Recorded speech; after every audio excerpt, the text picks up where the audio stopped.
پودا یا پرندہ بنانے کی وجہ انسان بنایا ہے، ایک ایسا انسان جس کو روح کا غداز عطا کیا کہ انسانوں کے دکھ کو وہ دیکھ سکے، محسوس کر سکے اور اس میں شراکت داری کر سکے۔ خیر اور برکت ہو حضور پر، حضور کی آل پر، اور حضور سے محبت کرنے والے لوگوں کی آل پر بھی خیر و برکت ہو۔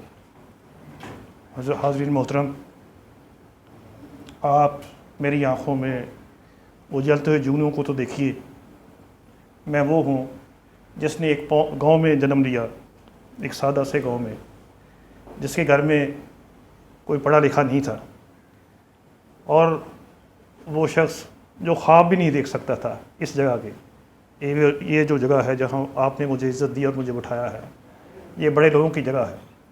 یہاں حمید شاہ جیسے لوگ، یہاں افتخار عارف جیسے لوگ بیٹھتے ہیں۔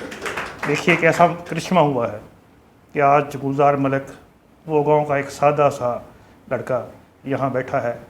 یہ میرے رب کا کرم ہے، یہ وہ فضل ہے، یہ وہ عطا ہے جو کسی خاص کرم کی وجہ سے، میری ماں باپ کی دعاؤں کی وجہ سے، یا ظفر اجمی جیسے دوستوں کے قرب کی وجہ سے عطا ہوئی ہے۔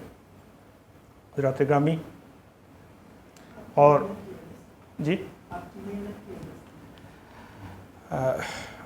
یقیناً ہو سکتا ہے اس میں میرا مدخل بھی ہو، لیکن میرا ایمان اس پہ زیادہ ہے، در حقیقت بنانے والے نے جو عطا کیا ہے اسی کو بندہ تقسیم کر سکتا ہے۔ وہ دینے والا تو بہت کچھ دیتا ہے، لیکن انسان اس سطح پر نہیں اٹھتا کہ وہ شراکت داری کرے۔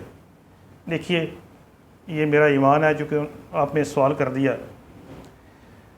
پرندے اور جانور میں اور انسان میں جو بنیادی فرق ہے، جو انسان کو انسان بناتا ہے اور انسان کو بلند کرتا ہے، وہ یہی ہے کہ پرندہ اپنے بچوں کے بارے میں سوچ رہا ہوتا ہے، جانور اپنے بچوں کے بارے میں سوچ رہا ہوتا ہے، لیکن انسان اپنے بچوں کے دائرے سے نکل کے سوسائٹی اور سماج کے بچوں کے بارے میں بھی سوچتا ہے۔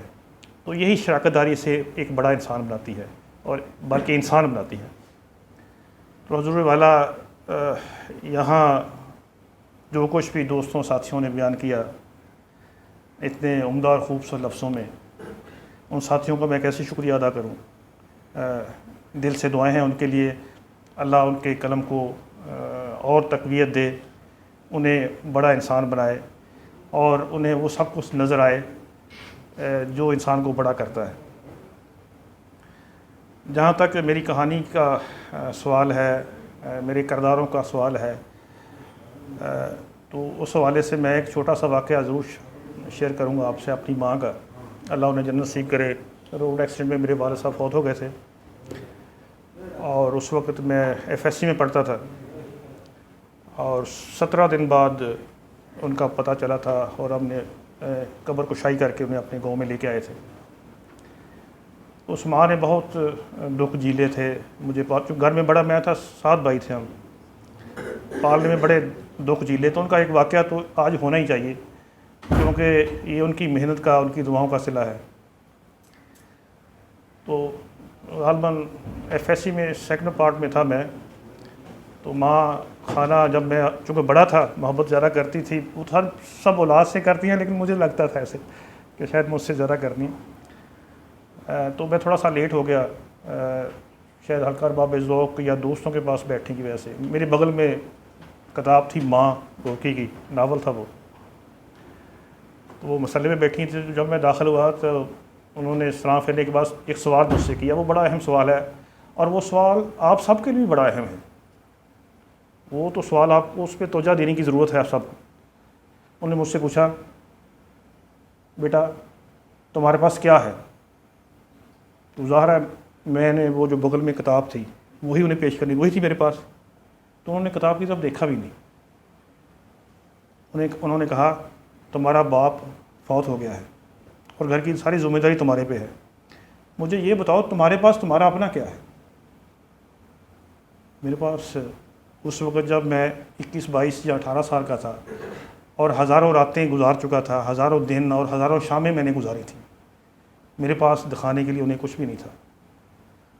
تو وہ ایک ایسا خیال تھا، ایک ایسا تصور تھا، اور ایک ایسی ضرورت تھی، اور ایک ایسی خواہش تھی کہ میرے پاس کوئی ایسی چیز ہونی چاہیے جو میں دکھا سکوں، جو انفرادی ہو، وہ کسی کو پیش کر سکوں۔ کیا جب ہمیں مرنے کی بات کی زندگی پر یقین نہیں ہے، کیا وہاں ہم سے پوچھا نہیں جائے گا تمہارے پاس کیا ہے؟ تو یہ میں مذہب کی بات نہیں کر رہا، میں ان ضرورتوں کی بات کر رہا ہوں جو سماج کو زرخیز کرتی ہیں، جو انسان کو بڑا کرتی ہیں۔ وہ تھی میرے خوابوں کی پہلی دنیا اور پہلا خیال کہ میں نے کچھ کرنا ہے۔ افسانہ میرا بنیادی فیلڈ بنا ابتدا میں۔ درد مشرق میرا دوسرا افسانہ تھا، پہلا برفیلا دور۔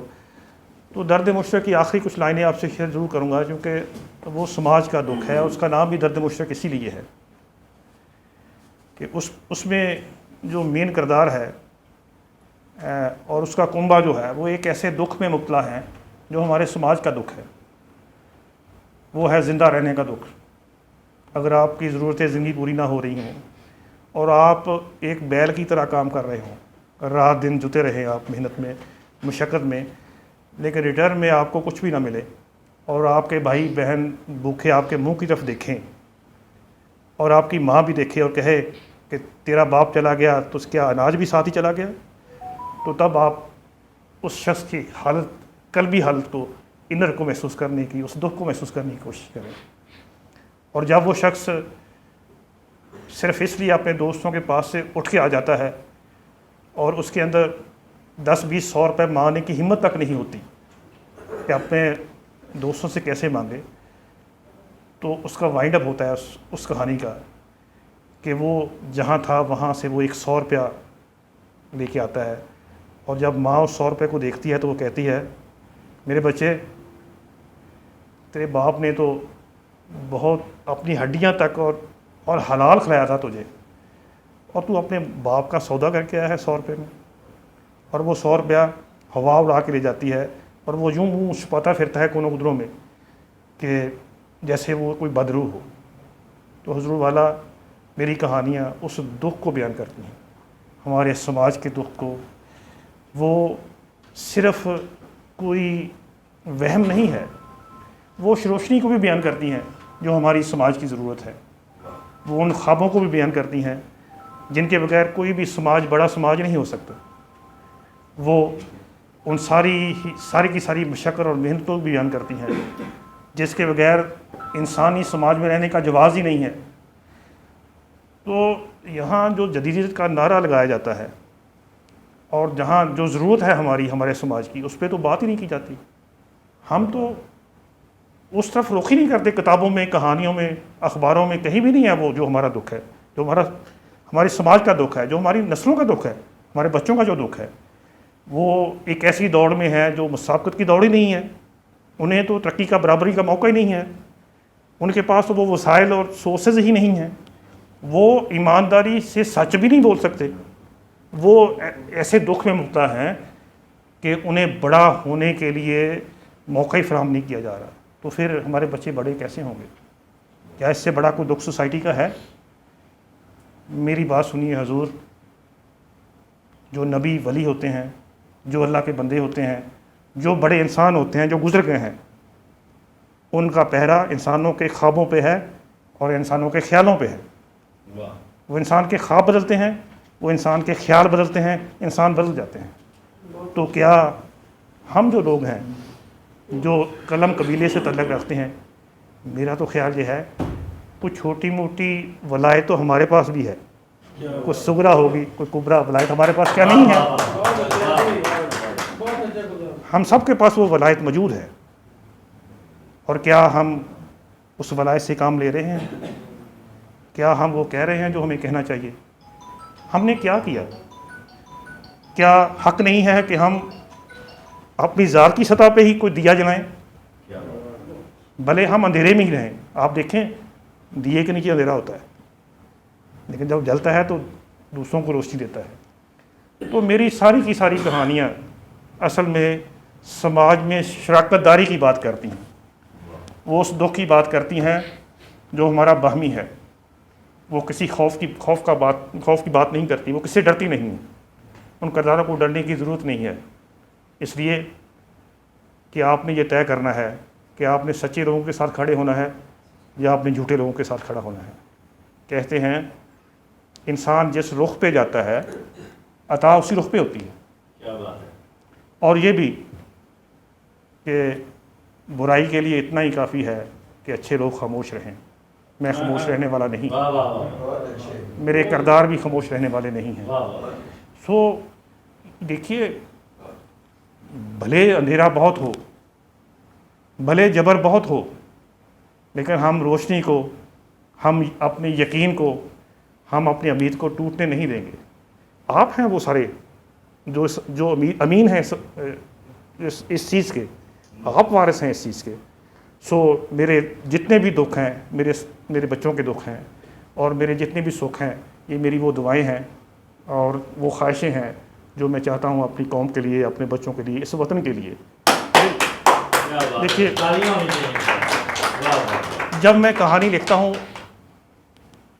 دنیا کا قدیم ترین فوجی جب میں کہانی لکھتا ہوں تو اس کا کردار ایک ایسا کردار ہے جو ان بند صندوقچوں کی رکھوالی عرصہ دراز سے کر رہا ہے. وہ ایک فوجی ہے اور عرصہ دراز سے ان صندوقوں کی رکھوالی کر رہا ہے جس پہ اسے کھڑا کیا گیا ہے. جنگ ختم ہو گئی، وقت گزر گیا، لیکن وہ وہیں کا وہیں کھڑا ہے ان کی رکھوالی پہ. اور وہ یہ بھی نہیں دیکھتا کہ وہ کس چیز کی رکھوالی پہ ہے. پھر ایک روز میرے جیسا کوئی تخلیقار اس سے ملتا ہے اور اس کا دکھ سنتا ہے، اس سے پوچھتا ہے کہ اس سے کیا مسئلہ ہے. تو وہ کہتا ہے کہ مجھے تو راتوں کو نیند نہیں آتی، عرصہ ہو گیا میں ایک میٹھی نیند سو نہیں سکا. تو رائٹر پوچھتا ہے کہ وہ میٹھی نیند کیوں نہیں سو سکا؟ کہنے لگا کہ میری ڈیوٹی ایسی ہے، ایسا نہ ہو کہ کہیں وہ جو خزانہ ہے جو میرے سپرد کیا گیا ہے کوئی چوری کر کے نہ لے جائے. تو تب وہ اس سے سوال کرتا ہے کہ کیا تو نے کبھی وہ صندوق کھول کے دیکھے ہیں؟ تو اسے ایسے دیکھتا ہے جیسے یہ کوئی دشمن کا فوجی ہو جو اسے ڈیوٹی کے خلاف کچھ کہہ رہا ہوتا ہے، کیونکہ اس کی جو ڈیوٹی ہے ایسی حفاظت کرنی، اور اس سے آگے وہ سوچ نہیں رہا ہوتا ہے. اس رات جب بہت بارش ہوتی ہے اور طوفان آتا ہے، اور وہ رائٹر جب وہ سو جاتا ہے ایک میٹھی نیند، کیونکہ اس نے اپنے دکھ سنا دیے ہوتے ہیں رائٹر کو، پہلی دفعہ عرصہ دراز کے بعد وہ میٹھی نیند سوتا ہے. تو رائٹر اس صندوق کو جب کھولتا ہے تو اس میں وہ سارے صندوق مٹی سے بھرے ہوئے ہوتے ہیں. تو اس رات وہ جو فرشتے ہوتے ہیں بارش میں، وہ حیرت زدہ رہ جاتے ہیں. تو یہاں دو باتیں نکلتی ہیں. ایک بات تو یہ کہ شاید انسان جو ہے وہ ایسے ہی خواب و خیالوں کے پیچھے ہی اپنے سفر و زندگی گزار دیتا ہے. دوسری بات یہ ہے کہ وہ جو مٹی جو ہے وہ ہمارے لیے بہت اہم ہے. وہ ایک ایسا خزانہ ہے جو ہماری بچوں کے لیے بھی بہت اہم ہے. وہ یہ دھرتی ہے، وہ ہماری ریاست ہے، یہ پاکستان ہے. سو اس پہ اس کے لیے ہم نے کام کرنا ہے. تو میری ساری کہانیاں جو ہیں وہ میرے بچوں کی، آپ کے بچوں کی، سماج کی کہانیاں ہیں. تو یہی ہے جو میں آپ کو بیان کر سکتا ہوں. یہی میں نے ناول میں بھی بیان کیا ہے. آپ کا شکریہ. آپ احباب کا خصوصی طور پہ میں شکریہ ادا کروں گا، کیونکہ یہ بڑے نام ہیں اور ان کا وقت دینا میرے لیے بہت ہی آنر و اعزاز کی بات ہے، اور یہ میرے لیے یاد لمحات ہیں. شکریہ.